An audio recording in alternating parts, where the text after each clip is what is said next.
আপনি দেখছেন news now, আমরা জানি কোনটা খবর। রাজধানীর বাণী বিদ্যাপীঠ বালিকা বিদ্যালয় চত্বরে খালি জায়গায় ওয়াটার ট্রিটমেন্ট প্ল্যান্ট থেকে ওভারহেড জলের ট্যাঙ্ক স্থাপনের সিদ্ধান্ত নেওয়া হয়েছে। বুধবার এই স্থান পরিদর্শন করেন আগরতলা পৌর নিগমের মেয়র দীপক মজুমদার। তার সঙ্গে ছিলেন জল বোর্ড ও পৌর নিগমের অন্যান্য আধিকারিকরা। রামনগর এলাকার পানীয় জলের দীর্ঘদিনের সমস্যা সমাধানের লক্ষ্যেই এই প্রকল্প গ্রহণ করা হয়েছে। মাস্টার পাড়ার নেতাজি আদর্শ শিক্ষা মন্দির এলাকায় 16 গন্ডা জায়গায় রাজ্য সরকারের নির্দেশ অনুযায়ী 5.5 ml ক্ষমতা সম্পন্ন একটি ওয়াটার ট্রিটমেন্ট প্ল্যান্ট স্থাপনের পরিকল্পনা নেওয়া হয়েছে বলে জানিয়েছেন মেয়র দীপক মজুমদার। এই ট্রিটমেন্ট প্ল্যান্ট চালু হলে 20 ও 32 নম্বর ওয়ার্ড সহ রামনগর 4, 5, 6, 7, 8, 9 এবং 10 নম্বর এলাকার প্রায় 2700 বাড়িতে পানীয় জলের সংযোগ দেওয়া সম্ভব হবে।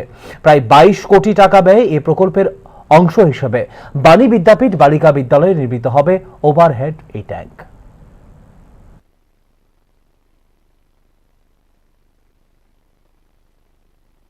না, এই রামনগর 4 নম্বর রাস্তায় বাণী বিদ্যাপীঠ বালিকা বিদ্যালয়ে ওভারহেড জলের ট্যাঙ্ক করা হবে। এটা মূলত রামনগর বিধানসভার অধিকাংশ এলাকা এবং বরদলি একটা অংশ বিধানসভার, যেখানে জলের কিছুটা ক্রাইসিস আছে জল সাপ্লাইয়ের ক্ষেত্রে। তো আমাদের রামপুর যেখান থেকে আছে, যেখান থেকে আপনার এটাকে জলটা এনে ওভারহেড করে এখান থেকে সাপ্লাই করা হবে মূলত।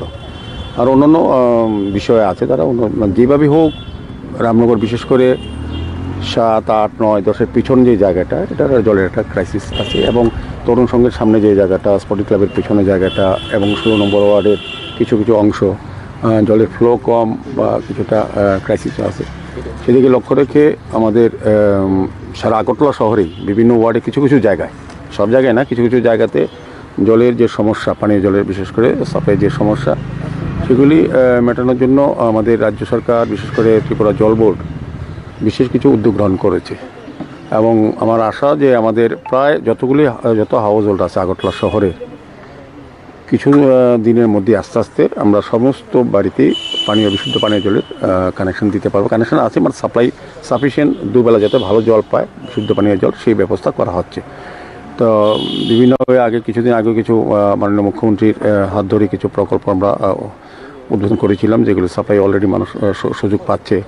আমাদের দেখা গেছে গতকালকে আমরা জল বোর্ডের এখানে চিফ ইঞ্জিনিয়ার সাহেব আছে, এক্সিকিউটিভ ইঞ্জিনিয়ার আছে, আমাদের পাবলিক আগরতলা মিউনিসিপ্যালিটি কর্পোরেশনের এক্সিকিউটিভ ইঞ্জিনিয়ার, কমিশনার সহ আধিকারিকরা সবাই আছেন। আমরা গতকালকেও একটা উচ্চ পর্যায়ে আমাদের সিও ছিলেন জল বোর্ডে, তো আমরা আলোচনা করেছিলাম। এটা থেকে বেরিয়েছে প্রায় 18,000-17,000 কিছু সংখ্যক কানেকশন আমরা হয়তো ঠিকমতো পরিবার দিতে পারছি না।